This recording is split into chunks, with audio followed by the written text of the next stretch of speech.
Hey everybody, welcome back to the Rugby Journey. It's a different kind of podcast and one that we're very proud of because we're not trying to do last week's news, next week's opinion. We're trying to dig deep into the rugby journeys of people who we've come across in the game, with the game, and playing the game. Big welcome to you, Robbie. It's fantastic to have you here. We're going to dig into your rugby journey. Before we do that, I want to welcome Matt Pearce, South Africa's voice of rugby, who's just come back from a schoolboy cricket match and is holding back his disappointment because there's a long afternoon ahead. I can honestly say that the hardest thing you can do as a parent is to watch your son bat. Yeah, well, Nothing prepares you in my case, all too brief, but that's how my cricket turned out anyway. It's the cruelest sport in the world. It is. It really is, especially for a batsman. You know, when you get one good ball that hits the top of off.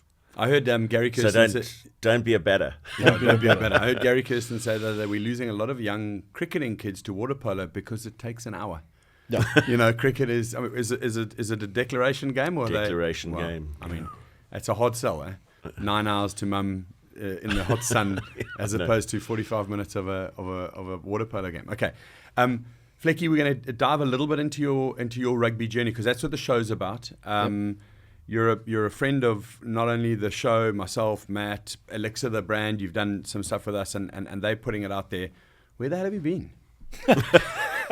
I mean, Rob Fleck was, high flying, played for the Springboks, went to the UK, came back, and you've done a multitude of different things. Just give us an overview. It's great to see you so happy. I am, Bob. I came back, retired from rugby, and I was a bit out of the game for about a year or so, and then took up coaching at UCT. And we'll get into it, but that's gone really, really well of late. Yeah, it has of late. But you talk about since the retirement and what happened. I took up at UCT initially back in 2008, and then got called up by Rusty Erasmus to start coaching at the Stormers. Assistant coach there for a while.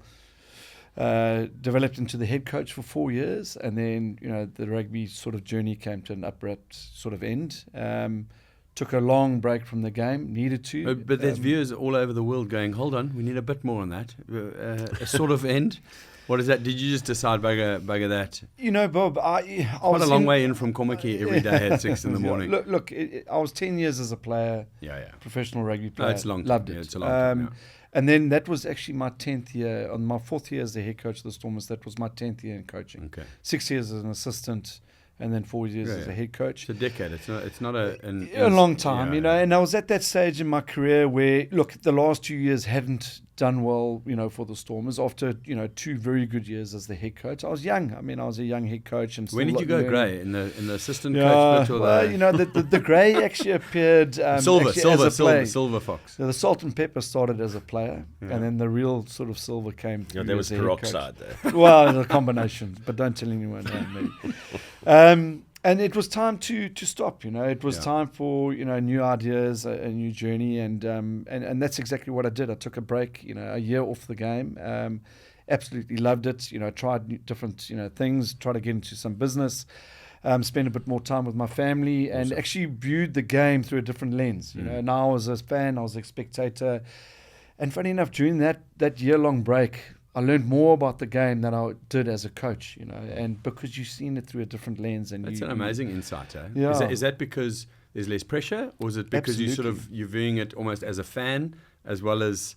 It's both, really. Isn't that great? The pressure of a head coach, is that you dig really deep into the detail, and you get lost in the analytics and the data and the ongoing pressure every single day, and you actually don't coach with freedom, and you don't see the game, from a freedom point of view.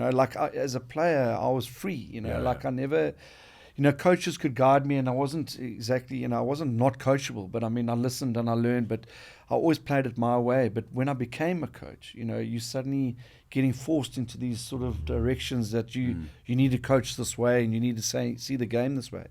And when I sat back for that year, I became free again in terms of how I saw the game.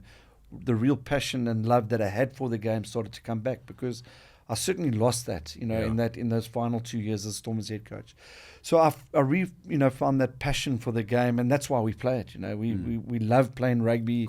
We love what it does to us as characters. The values it teaches us. But just being on the field and playing a certain style and a brand, and during that sort of time, I sort of learnt how I wanted to coach. Down the line. Right. With this freedom, a new sort of way of thinking, a style. I had this style in my head that I wanted to put together. So I got invited back to coach at UCT by Tom Dawson-Squibb, and he was very successful in, sort of reigniting the UCT way and the culture that goes with it. And because Tom's got a book out. He's got a whole sort of cultural side to what he does in terms of like the team spirit and ethos and that kind of stuff. Absolutely, and that's his real strength. Amazing. He lacked a little bit of technical rugby knowledge, and he was growing as a coach in that regard. And hence him giving me a shot and saying, "Listen, Flecky, can you add some value? Just come as a strategist, initially, and then." It's very big of him because it's a hard thing to open a door when it might actually be something that's negative for you. I'm saying, as a young coach, it's a big step, eh? Also, Tom is someone I've spent quite a bit of time with, and I have to credit him for these 3 words, which he uses in a corporate environment. He uses his learnings from sport in the corporate world, and I've engaged him on that basis. And he came up with this beautiful line, connection before content. Yeah. And he said, if you can have the best content in the world as a coach, but if you haven't made a connection with those to whom you're trying to sell your content, you've got no chance. That's true. And I find him fascinating because he knows what he's not good at and where he needs to. Well, exactly, Matty. And what he taught me was exactly that I was really good at the content, but I lacked the connection as a head coach. I didn't understand, how to brew a culture within the group. That was a real weakness of mine as the Stormers head coach. So he taught me all those sort of values in how do you get that camaraderie between the group, and and there were certain values that he installed into that UCT way, that grew that group. And then I was starting to add the content. So he was learning from me, about the content and the rugby side, but then I was learning from him, the cultural and to be fair to you, you were thrown into that head coach role by the departure of one Eddie Jones, who was waxing lyrical about Tabletop Mountain and how excited he was. And the next day he was announced as coach of England. So handing the keys over at the airport. I got his Range Rover as well. Put your swag bag on the shoulder and head off to England. Yeah. So I just want to contextually, Matt, maybe you can lean in here. UCT, and we're going to get onto some of Rob's current success, but UCT has been always the bridesmaid, never the bride of Western Cape University Rugby, because Stellenbosch looms so large. So this is not an easy assignment for anyone to take on. It's not, except that... In fact, I heard a story about you playing at UCT with 3 or 4 men overlap outside you. Yeah, and putting through a grubber. I mean, a 3-man overlap, as you've always agreed, is the perfect opportunity for a grubber.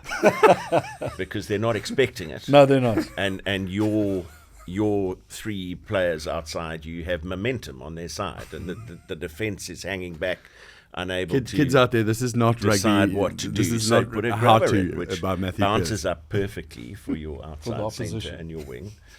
And yeah, I mean, it brought me enormous success, that tactic. And the UCT... I know it was wonderful. Funnily enough, Bob, I played my last 3 years at school. I played hockey because I broke my leg playing rugby as a 15-year-old, and the orthopedic guy said no rugby for 5 years. I was very small at the time, believe it or not, and I was still growing. And he said, you can't play contact sport for 5 years. Yeah. So played 3 years of hockey, 2 years of club hockey, and when I turned 20, I was down at UCT Rugby Club. So it signed me up. I'd missed out on under 20. Yeah. And my first game of club rugby was for the UCT third side. I was put on the wing. The Lord only knows why.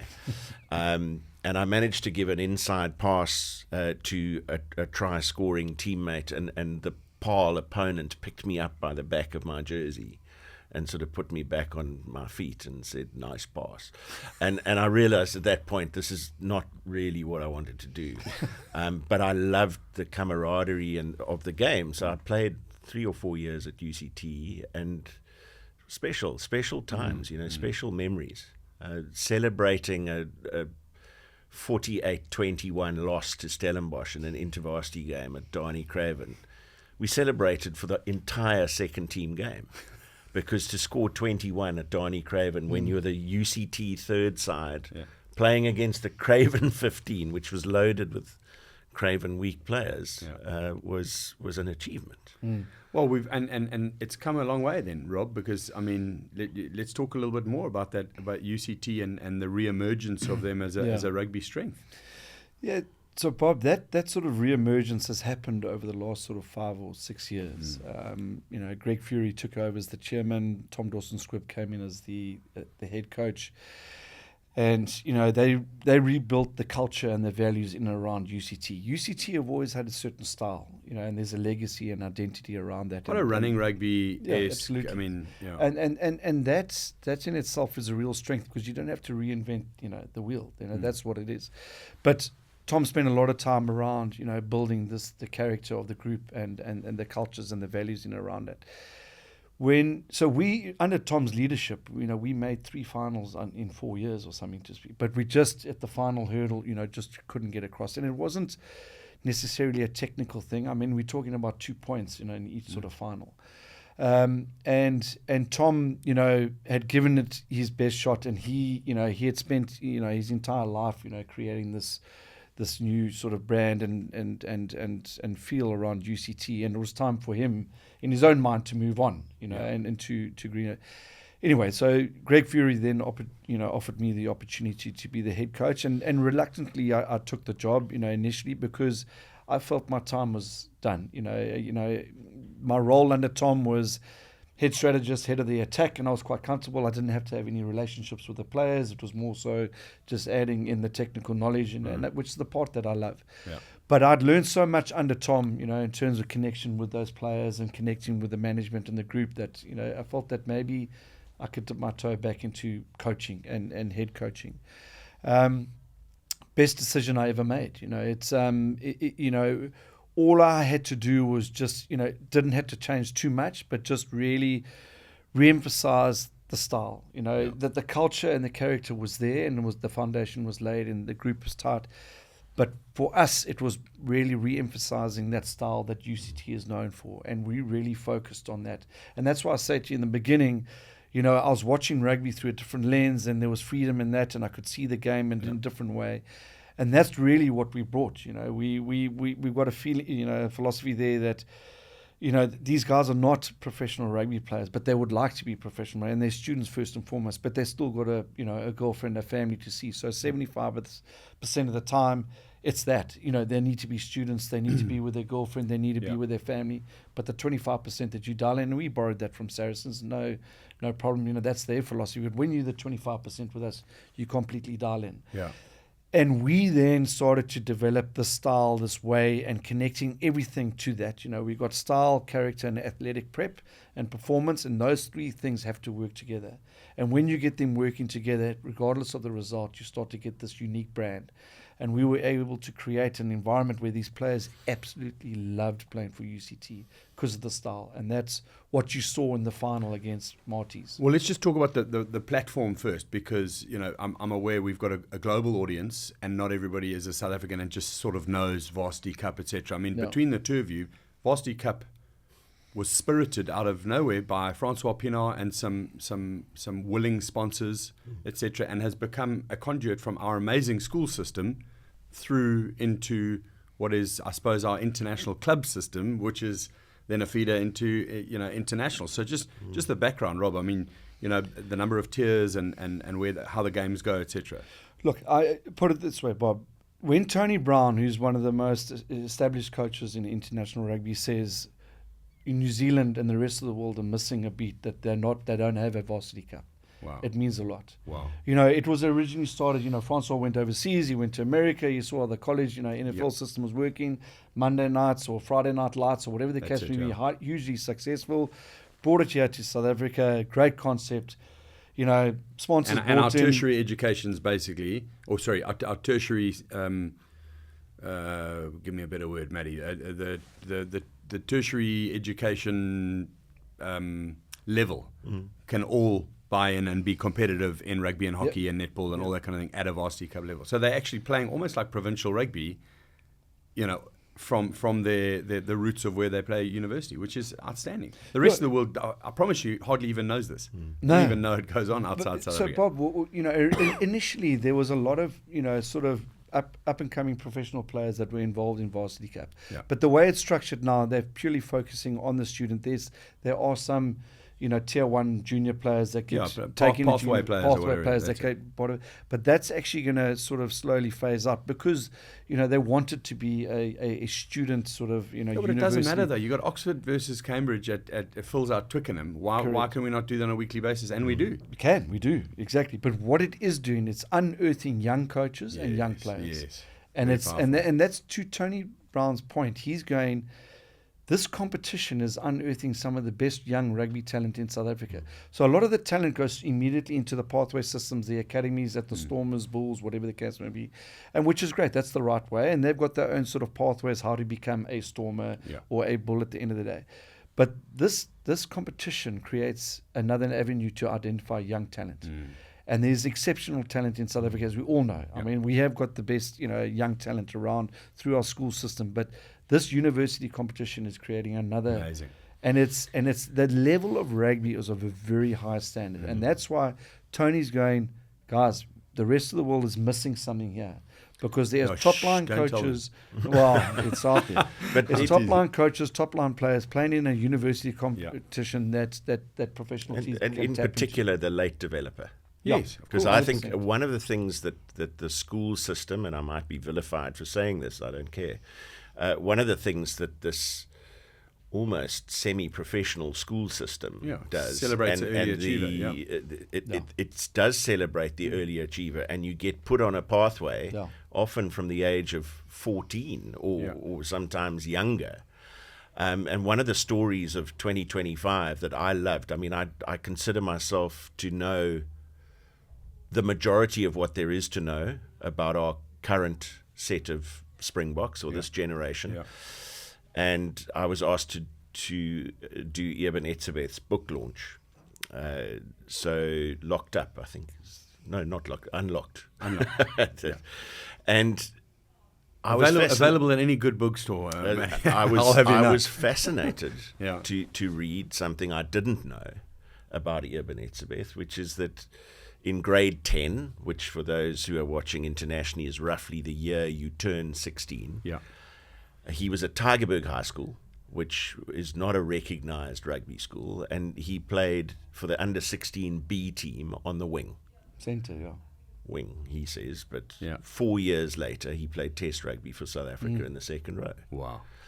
And that's an amazing nugget. It really is. And it just goes to show that you are not by any stretch the finished article when you are 16 and being put into a high performance development program. I think that's part of the point is that not even as a coach or as someone who just loves the game, if you've got the opportunity to travel with a team because you're carrying bags, because you love your university and you love the team, you're closer to the game. We've got loads of touch points for people who care about the game. And Varsity Cup has been very, very special in that regard. There's no doubt. I don't know the current statistic around those who have gone on to play for South Africa, but it is significant. And well, Eben's one of them. Yeah. Exactly, played for UCT. Yeah. So in the spirit of sticking with the rugby journey, Damien Delendi, that's right, another classic one. Damien went to a completely, at the time, unfashionable rugby school. They've certainly improved since then. Yeah. He would have been playing against probably third or fourth teams of the rugby schools in the Western Cape. Correct, But somebody saw something in him, sent him to Alan Zondag, if I'm not mistaken, at Rebek Castile, his academy there. Yeah. Alan took a look at him and phoned Dobbo, who was coaching UCT at the time, and said, you need to look at this guy for your Varsity Cup squad. And 2 years later, he was playing for South Africa. I think Damien Delendi has got some of the most unbelievable hands and skills for a guy who was trained not to use them for a couple of years. And then suddenly they started to come out, and actually it manifested in no one being able to know whether to either tackle or chase. Because best passer of the ball in the game, in my opinion. He's got one of the most unbelievable. You know, when he came hands. to us as a youngster at Western Province, I mean, his skill set was next level. I mean, to watch him play touch rugby, it's unbelievable. Yeah. But it was almost sort of coached out of him in the sense, you know, because he was required to get us across the game line. And that, but Tony Brown is definitely second half of his career, though. Everybody else is like, oh shit, is he going to smash over me, or is it gone? Like I don't, and it actually creates freedom for the guys inside and outside of him. Anyway, we'll get onto that. But the reason I said sticking with the rugby journey, because we're talking about you, Rob. You've had tremendous success last year in the Varsity Cup. I was there. I'm an old Marty. I cried tears of joy when you guys absolutely dismembered the Marties, because it was an amazing display from a fantastic team. Where are all those guys now? I know some of them have gone. How many are still in the squad? Have you started? What's happening? Get us up to date. No, we've started. We started a couple of months ago. Bob. So on average, you lose about 9-10 players. You know, to say where are some of those players now? So on average, you lose about 9 or 10. If you do win the competition, that number goes up. Of course, because of the fact that boys go to. Yes.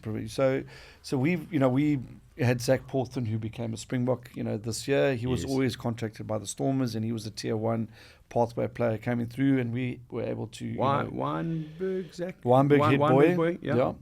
Great leader. SA under-20 captain. Yes, under-20 captain. Yeah. So naturally, you will lose, Zach Porthen. We lost... two other tight heads who also, so we've lost 3 tight heads now. 2 other tight heads, one went to Griquas, another one went to the Bulls. Okay. We lost a centre who went to to Griquas.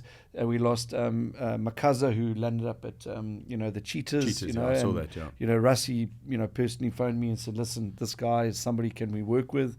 The Varsity Cup, did its job, and us winning it, allowed these guys. Just well done on that. I know you don't often love praise, but well done on that. It was a great victory. So it's great, that you get these players the opportunity to go become professionals, But first and foremost, then we would like them to pass, and that's the most important thing, Not the ball, guys. The they need exam. to pass their exams, So then they can continue to play the game that we want to play, and they're part of the squad. That's quite important, though, because a lot of people who are listening to this won't know, but if you're playing in the Varsity Cup and you don't pass, you can't play. Can't play. No. And you've recently had to exclude guys from a squad because the exams haven't gone well. No, exactly. I mean, just before we spoke, and we've just had one individual now who didn't pass any of his exams, and so unfortunately now he's academically excluded, and he cannot go and study at any university in the across the country, which is very unfortunate. And he's still a young rugby player, and he's got the potential to become a provincial rugby player, but that opportunity's gone, and that's not what we're about. We want these guys to be able to pass and get their degrees and play rugby as well. You'd rather they don't make the team, but they get the degree, than as opposed to one's keeping them out. Yeah, okay. But the real pleasing part of it, Bob, was the way we won that final and the way that we played, and that's, the key thing that I've learned as a coach over the years is that when you put the emphasis on not the result, but on a style, and there's a story behind that, it's you think about, you talk about the West Indies and the legacy around that. You talk about Brazilian football and the legacy around that. You talk about these unique, legacy entities that it's all about style. And that's what we focused on. So the technical side of it, you can always develop and, the drills to create that sort of, but if you put the emphasis on a certain way, and in our case, it's the Ike way, the Ike style, the Ike brand, it takes all the pressure from results. It takes the pressure off the coaches. It takes the pressure off the players. And if you keep focusing on that, these guys start to believe in what they're doing. And it's just for the guys who might not know at all, the UCT rugby team are known as the Ike Tigers, and you have the sort of, they sing songs around that, and there's a historical sort of brand which you can belong to. So what you're saying is that the culture actually becomes something that you're part of a bigger team than just your 15. Once an Ike, always a Tiger. Oh, here we go. Cry me a river. They knocked over the Marties last year. So no, look, so they stand for something, and that's the most important thing, right? I mean, what is their purpose, or what is the drive? So it's a belonging to something bigger than yourself, which is actually, it's a huge So every day, we are talking to each other. The water cooler chats, the corridor chats are about how we play. It's not about anything else. And how do we get that? Both from, as I say, an athletic performance, a character / culture.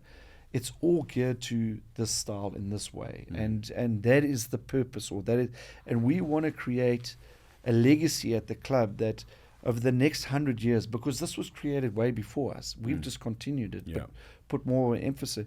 That is what UCT stands for. And every spectator, every fan, every student that comes there wants to be part of that. And they want to play, whether they are playing for the thirds or the fourths or the under 21Ds.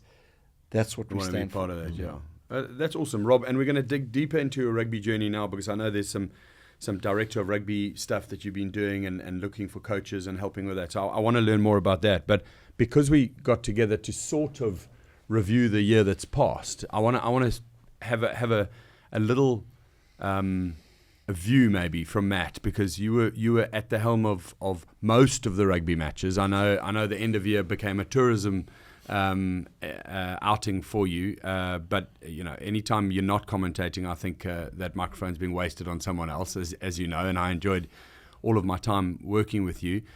Give me your sort of summary of the Springboks in 2025 and how they impacted the world, because I've had quite a lot of feedback about what the Boks have started to become. Bob, I think you need to look at 24 and 25 together. Okay. So if you look at those 2 years post-winning back-to-back World Cups, 2024 they won 11 out of 13 tests. Ironically, the 2 that they lost by a solitary point, which is significant when you look back at the way they won their last 3 playoff games at Rugby World Cup in 2023. But they won 11 of 13 test matches, 2 losses by a point, and they did that using 50 or 51 players. In 2025, they won 12 out of 14 test matches. They lost almost inexplicably that test at Ellis Park against Australia. Oh, amazing game, man. Two halves. 22-0 up, and then didn't score another point and lost 38-22. And then the game that everybody was waiting for at Eden Park, with 31 years of history on the line, and giving away 2 soft tries, coming back very strongly in that test match, and certainly having an opportunity, if not to win it, to draw it. But not being able to get that job done. Those are their only 2 losses. So they're 12 from 14, and again using 50 players, I think it was, in the final count. And it's not the same 50 as the previous year, because if you look at the likes of Elrich Lowe and Cameron Hanekom and Frans Malherbe, who didn't play in 2025. So where I'm going with this is that in 2026, there'll be maybe 1 or 2. I can't see many more than 1 or 2 getting a first opportunity. No, forcing their way into that squad to play for the Boks. But you're going to face a situation where a year out from a Rugby World Cup, you've probably had 3 seasons in which you've used, by my reckoning, 58 to 60 players. And to go to a Rugby World Cup, you've got to turn 58 or 60 into 33. So there's going to be an enormous amount of disappointment, but there's already an eye on 2031, because there's going to be mass exodus after 2027, yes, some sure. very senior Springboks. But the next wave are already going to have somewhere between 10 and 20 test caps inside them, and having felt the disappointment of not making a Rugby World Cup squad, but absolutely hungry for it. And that for me is just smart. So it's making best use of your resource. It's building experience and depth without sacrificing results, which has always been a difficult stated thing to do. Very difficult, but a stated objective. Yes. And so the Boks, in summary, the Boks are in fine fettle at the moment. There's bits we can obviously see. They're already earmarking some youngsters coming through. They're changing leaders, etc. Let's talk about the provincial game, URC.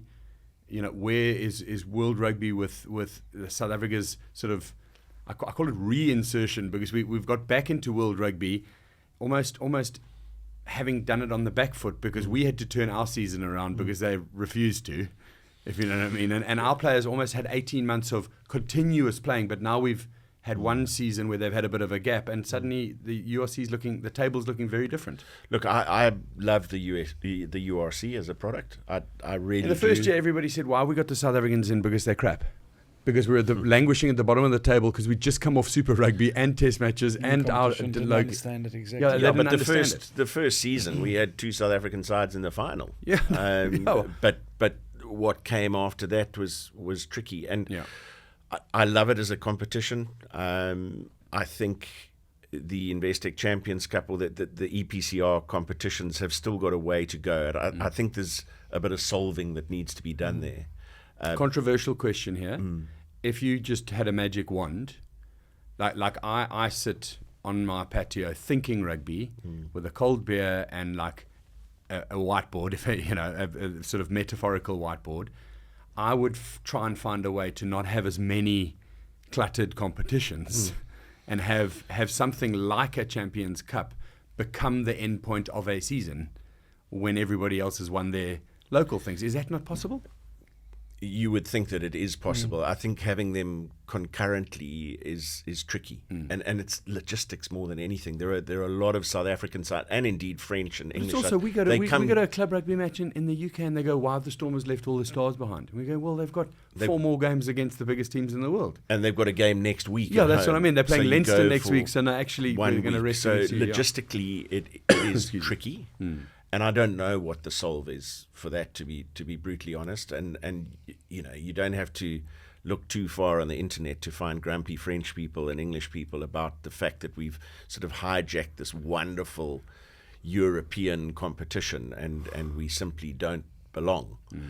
I think the URC has a very They tried to kick us out of world sport for many years, and now they're trying to kick yeah, but also people different reasons. People lack the context on why we went north. Yeah. The reality is South Africa had to. Yeah. Super Rugby. Actually, tell that story. Super Rugby a lot of people carried on. Yeah. There was inter-country travel allowed coming out of COVID between Australia and New Zealand, and they said, right, let's fire it up, let's carry on.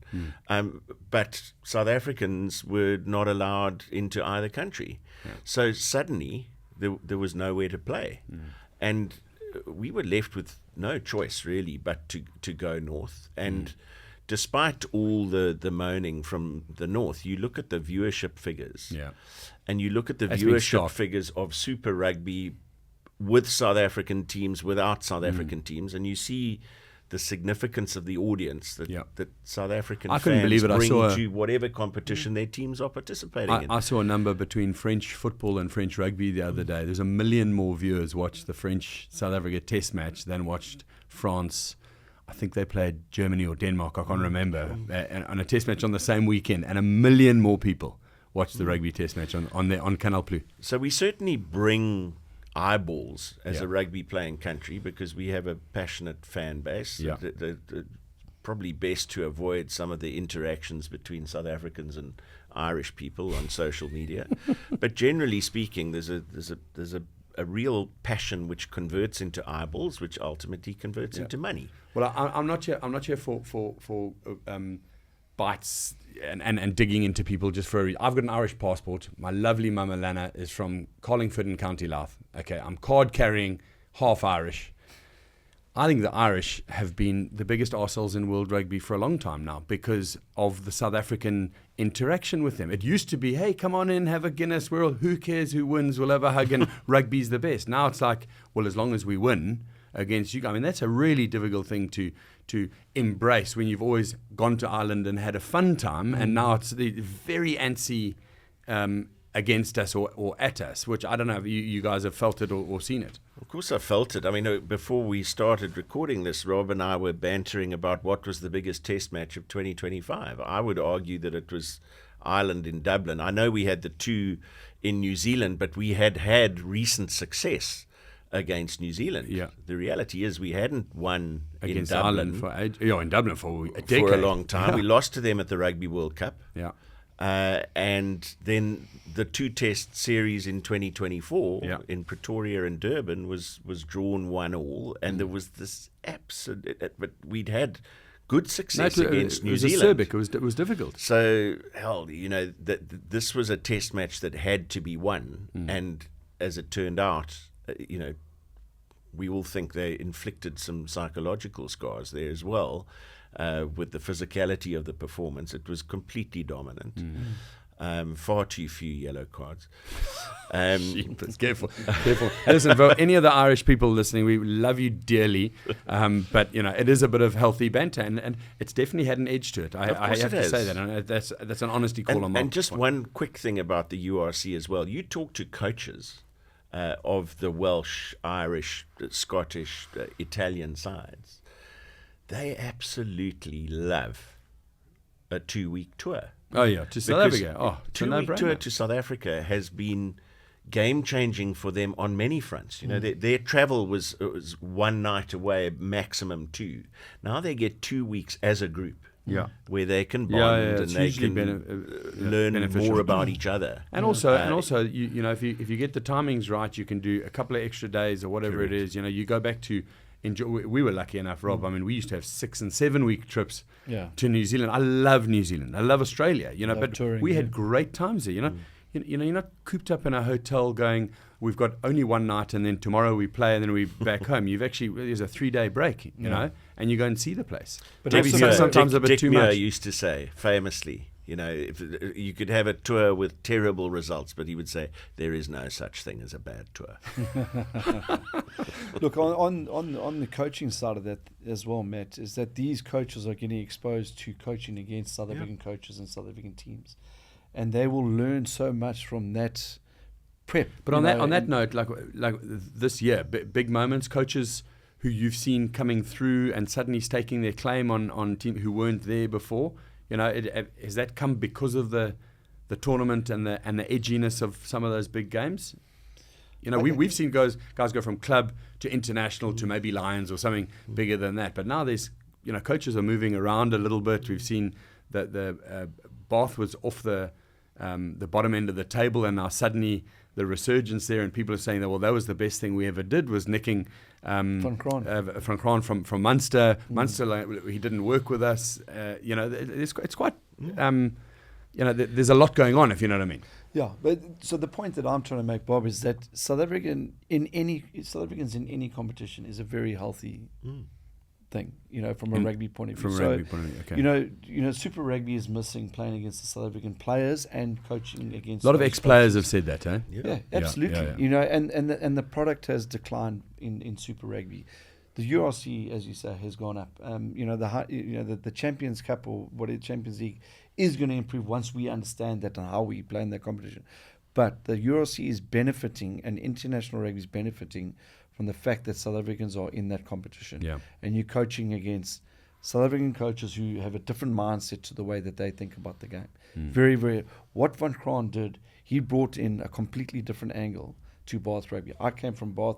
I understood what they stood for. Yeah. It was a running rugby club. I was going to say, you spoke about that culture thing with UCT. Bath have also had their own identity of a running rugby team for a long time. That was their way. But Van Kraan's come in there, and he's rejigged it, and he's brought a little South African flavour, tough, uncompromising pack, solid set piece, aggressive defence, and it's started a bit of flair in the back line. Well, that was always been the Bath way with the flair in the back line. You're right. So he's better been platform able almost to add a little bit of South African flavour to that. And you got, as we know from some of the interaction in November, Jacques Nienaber with Leinster. Yeah. You've got Sean Everett at Edinburgh. You've got Franco Smith at Glasgow. South African coaches taking some of their philosophy into international club sides, which is benefiting. It's amazing. I knew all of that, but I didn't. When you pile it up, it's quite a list, eh? Yeah. Bob, 10 years ago, South African coaches weren't respected anywhere in the world. I can tell you that right now. They weren't being offered the jobs, okay? Except for a guy like Rassie.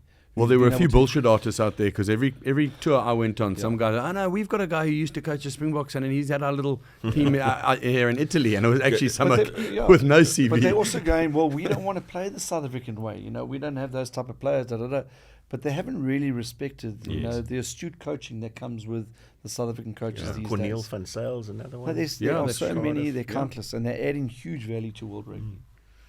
Okay, brilliant. So we've done books and the clubs in review. Anything else that stood out for you in 2025? I mean, the funny thing is, if we'd done this podcast 2 years ago, it would have been the end of the season. Now we're halfway through. I mean, for me, that's actually something that stands out. How do we finish this season? Do you think our clubs are going to do well in both Champions Cup and URC? And where are we going? And who are you seeing? I mean, Stormers are top of the table in URC. Well, they're going to match in hand. So if they, go, but that's probably the best start the Stormers have had for 3 or 4 years. Yeah, well, they haven't lost. Incredible. Lost a game. Incredible. In either competition. They've won 10 on the trot. That's incredible. I mean, that's got to be a run for the ages. So where do you see them finishing? Well, I think they've got a really good shot in the URC. I think Champions Cup is always going to be tough because you can get a round of 16 and a quarter final at home, and they've got a fantastic stadium, fantastic crowd who turn up in their numbers when they're winning. And even when they're not, but put some names and faces to it. Who do you think's come through that's shining for them? That you've sitting in the commentary box, you go, I'm super excited about that. I mean, there's one as a player, there's one triple-barreled name which the rest of the world is saying, but they're also saying he's making some calamitous mistakes at the same time as being one of the most gifted players on the planet. Sasha Feinberg Mngomezulu. Yeah, look, I've watched him play. He played alongside the son of a pretty good friend of mine from under 14 times. I've watched him play for a long time, and you could see he always had something special. I think he's probably benefiting hugely from the influence of a Tony Brown. Yeah. But just in the most recent Stormers game against the Bulls, which had test match intensity, but execution slightly lacking. I mean, there's a game between two local franchises that had 30 penalties and 23 handling errors. Yeah. So when you're trying to create a game that looks rhythmical and has flow, it was a tough watch for most of that game. Good luck. Yeah. But it was hard and it was physical and it was intense and there was an enjoyment factor in that. I guess the standout for me this particular season would have to be Paul de Villiers. Another former South African under-20 captain, playing in the number 6 jersey, playing open side flank in a way that South Africa has sort of tended away from, I think, in the last few seasons. I mean, I'm a big Siya Kolisi fan in the true sense, in the way that he plays the game, but it's not the way a Heinrich Brousseau played, or he's traditional feature. He's brilliant out wide and so on. But Paul de Villiers has got something. He's got incredible work rate. He's very strong over the ball. He's relatively small in stature, but he changes games in the way that he plays. It's been a massive step-up season for him. Yes. And why are the Stormers doing so well? Well, the Stormers they had real issues. We know away from the field, funding issues, etc. They were in administration. They were being administered right by that ship. I mean, they've got so they had no benevolent choice. owners now who want to see a legacy out for a number of years. But they also had no choice but to blood players who were in their system. They couldn't go to the checkbook to go and buy in resource. Good point, and while they struggled with some of those players last season, how's this for an example? Yuri Matia. Let's bring it back to Varsity Cup. Marty's captain, solid fly halfway. He's the top point scorer in this season's URC. Because while Sasha was away playing Springbok Rugby, he's played 5 of the 7 or 6 of the 8 games. He's the top point scorer. Highly reliable. If he hadn't been exposed under pressure last year, he probably wouldn't have shown that level of growth. Maybe taken to the role as quickly. Paul de Villiers the same.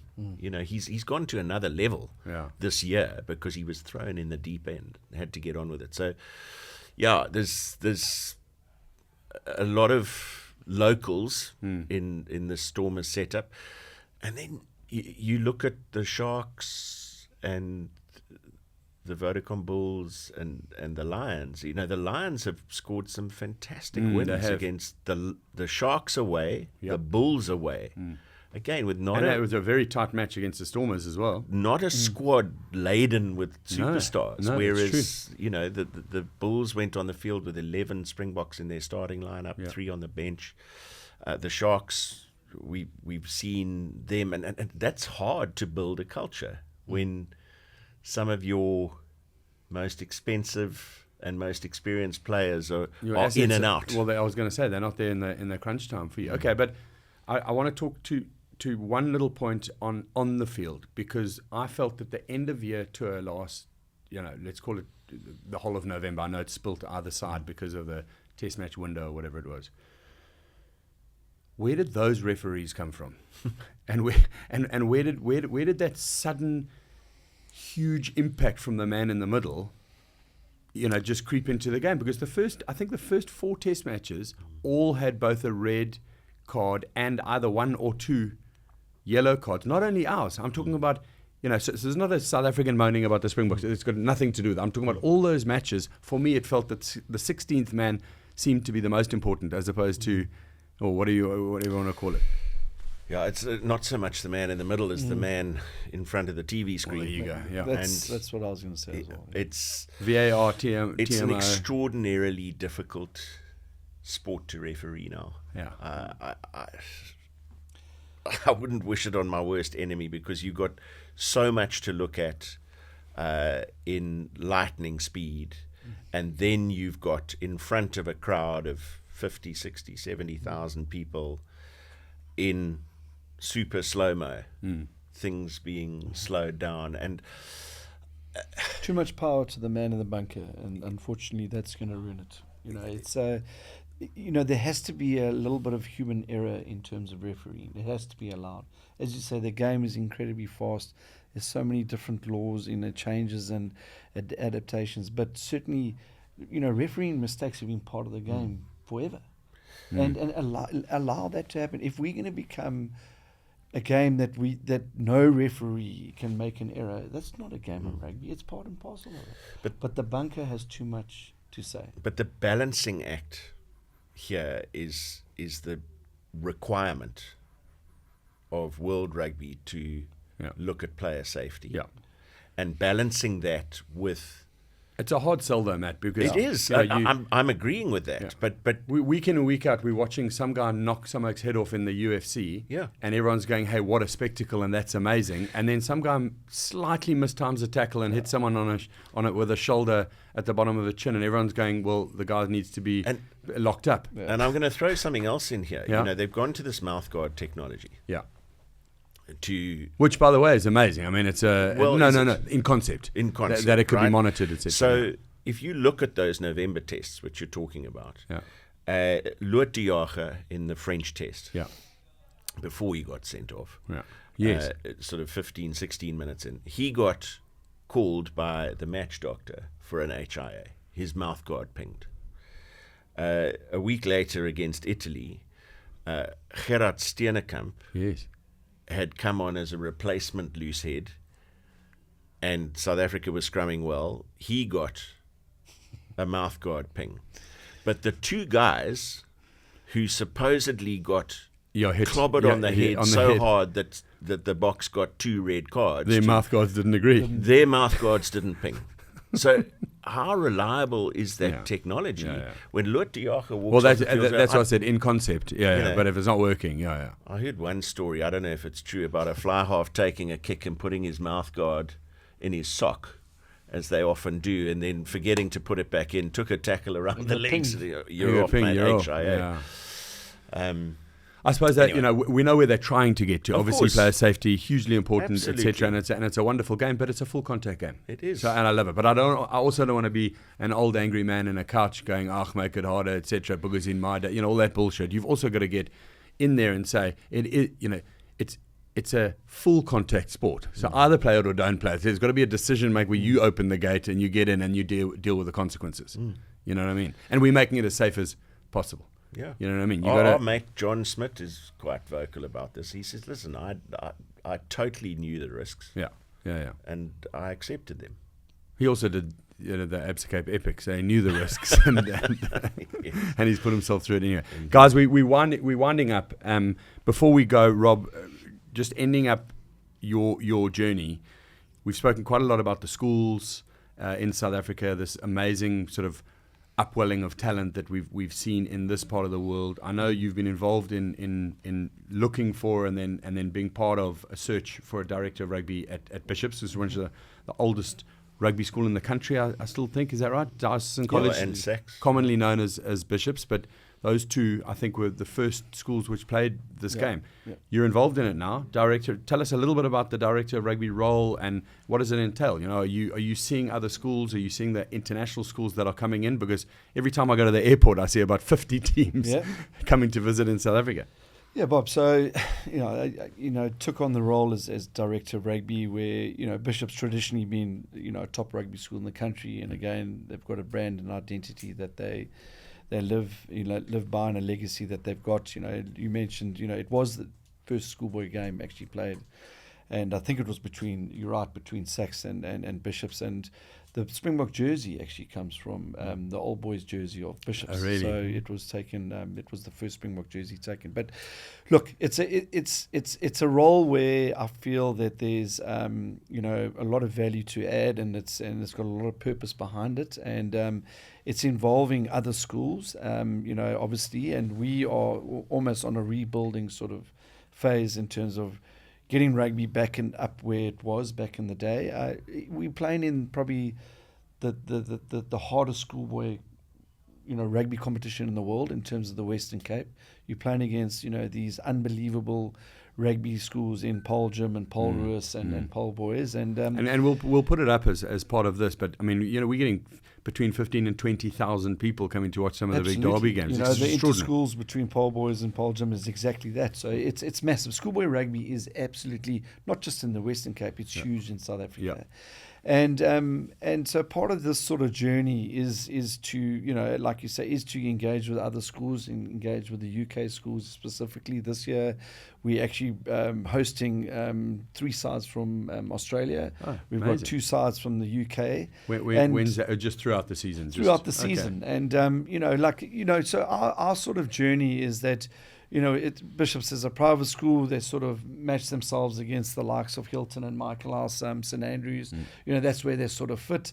It's a lot tougher to play against, the government schools, the likes of, Poljum, Polruus, etc. But, they're fighting in that space. But where they would like to be is a school that can cater to, travelling schools, from the UK, offer that a unique opportunity to play on these beautiful grounds, come to the Western Cape.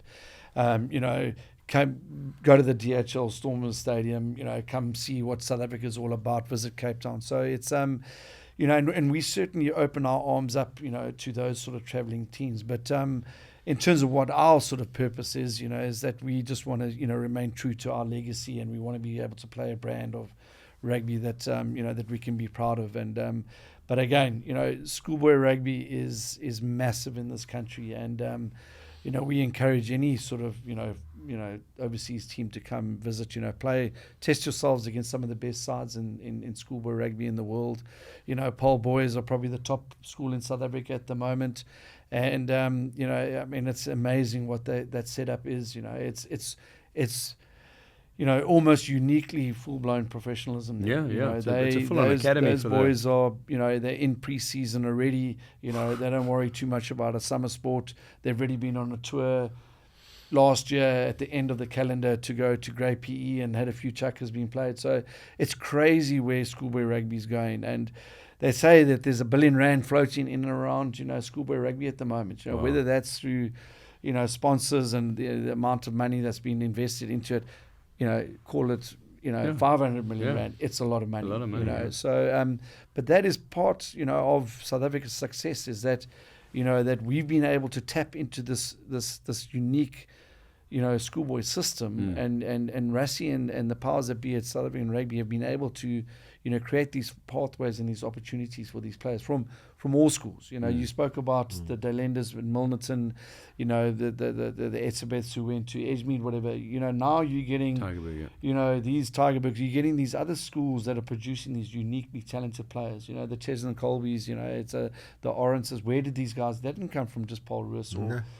Paul boys, they're coming from all over. And, it's amazing what's happening. Just a quick word on this one. I was asked to go and speak at an event at Grey College in Bloemfontein before the Boks played Portugal there in Bloem in 2024. I'm not sure how well received my statistics were. But I had the gall to stand up and say to them, you've got a school here of which you can be justifiably proud. The manners of the kids is just impeccable. It is spotless. And I said, but even more so, since South Africa's readmission to international sport, you have, by a factor of more than double, provided more Springbok rugby players than any other school. Sure. And I said, this Saturday, Andre Higo-Venter and Jan Hendrik Wessels will receive their first Springbok caps, and they will become Grey College's Springboks number 30 and 31 since 1992, which was 32 years. And I said, for those of you who did maths, that's less than one Springbok per annum. And the next school in line is 15 in 32 years. And that just shows you... Yep.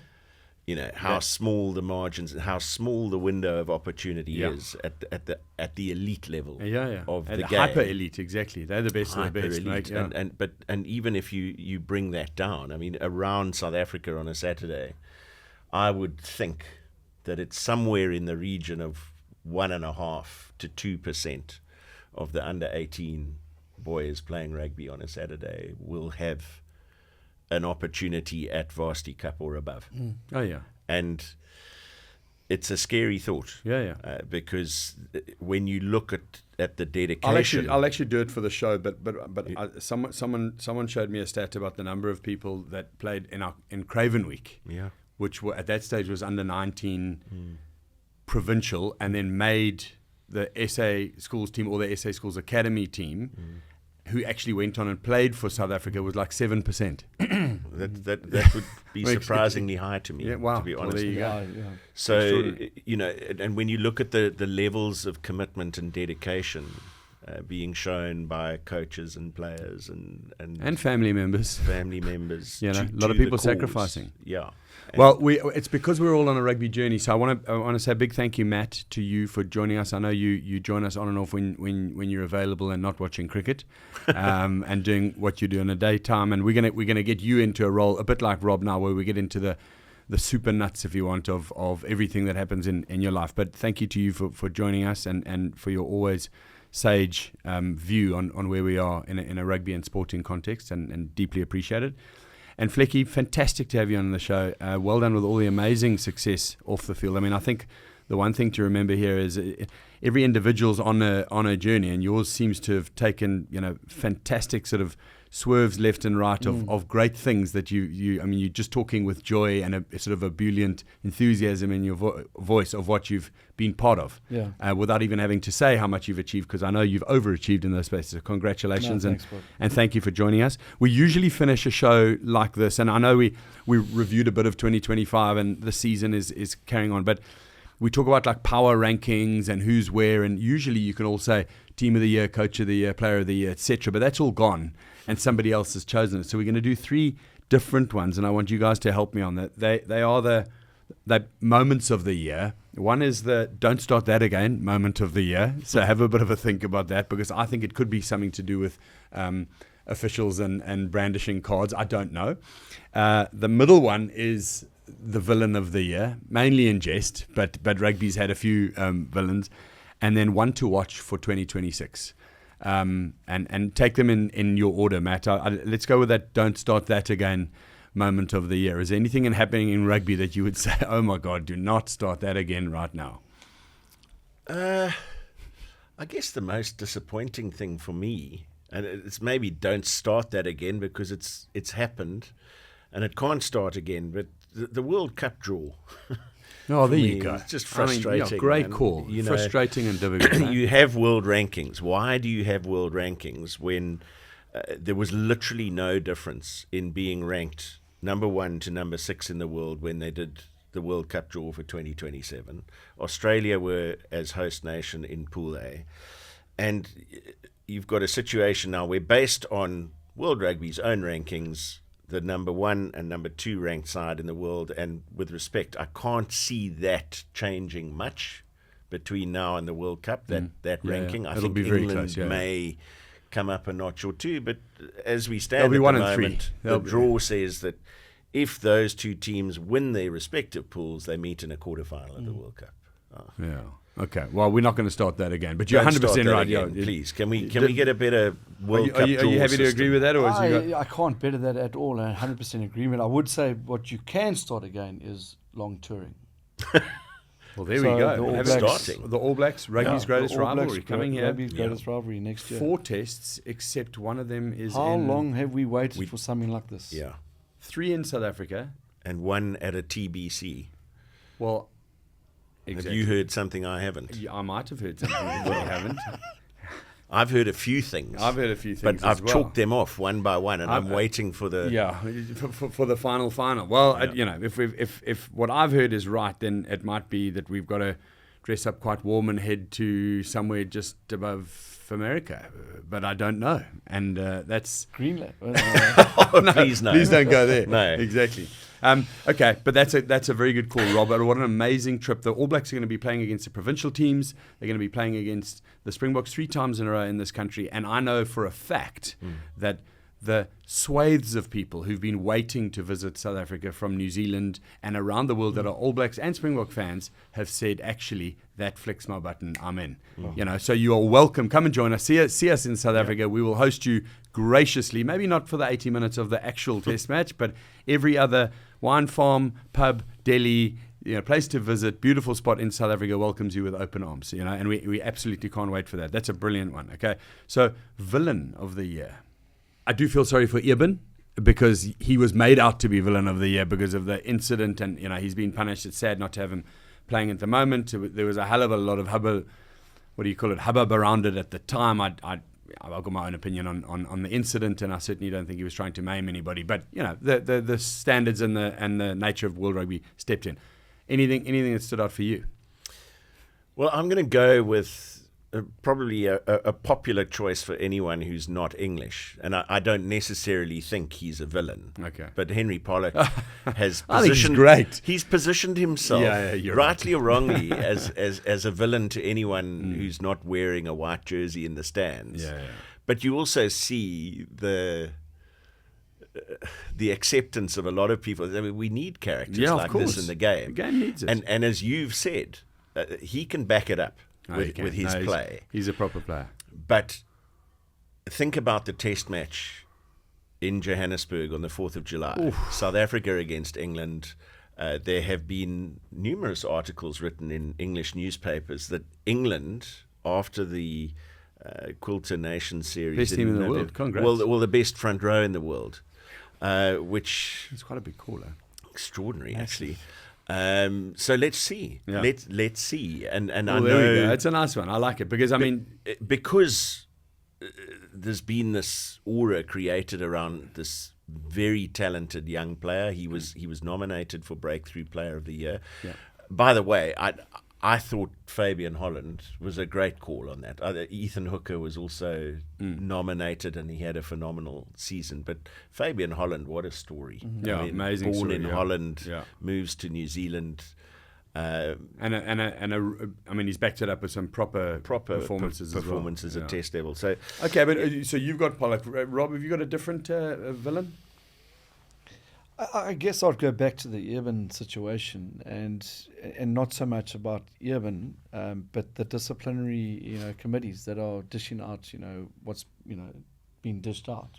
These bans are not consistent, and I certainly feel that there's been a bit of bias towards some sort of players and less so towards others, you know. And I think that they've got to get that sort of right, you know.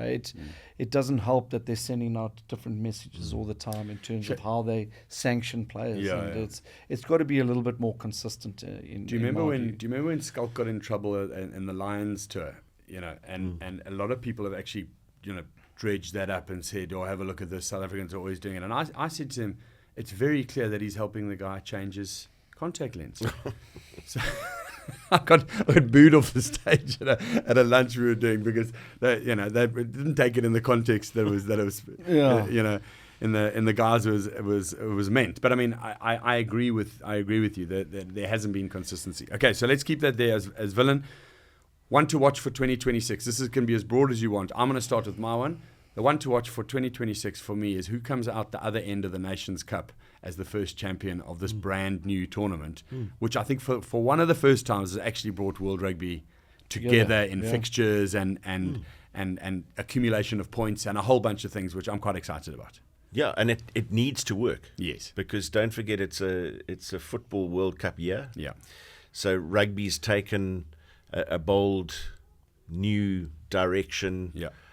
To try and add importance and meaning to the July fixtures that happen here in the Southern Hemisphere, and hopefully, I mean, we don't know yet what sort of teams will France and England send south, or will they back themselves for their home games in November, where we have always traditionally sent full strength teams. Well, we've had to exactly, but in July we've often hosted substandard teams. So, but I'm excited about that last weekend of this concept with Friday, Saturday, Sunday at Twickenham, because that's a sort of 2 matches a day, 6 versus 6. That's right. I think Friday, if I'm not mistaken, is 6-6 and 3-3. Yeah, and then day 2 is 2-2 and 4-4 or 5-5, and then the last day is 1-1. is the final match. So 6 games of rugby in 3 days at Twickenham should be fun. And I really, really hope that it works. And South Africa back in France and Ireland for their last 2 games. An astonishing piece of geographical manipulation, with Japan now being in the Southern Hemisphere, which is amazing. So that the numbers work. But looking forward to that immensely. Yeah.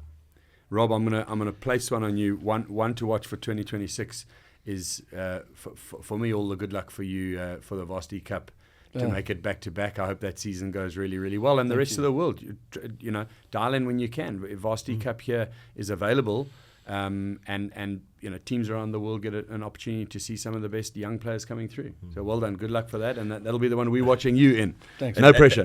And the other one to watch, sorry, I'm going to go for a second, is the evolution of the hybrid player. Oh, we saw some big strides in 2025. I think you're going to see more teams employing that kind of player. It takes a special kind of Matty, underutilized. Inside centre against Uruguay was as far as I got, but I wouldn't have minded turning out on the wing. Then I wouldn't have had to tackle anyone. I didn't tackle anyone. You were on the wing a lot. I didn't tackle anyone anyway. You had the 7 or 8 on your back, but you were all right. Okay, let's get them out of here now. Guys, thank you so much for joining us. Everybody, thanks for being with us on the Rugby Journey. Many more to come. Can't wait to spend the rest of 2026 talking about this great game of ours and the journeys we go on.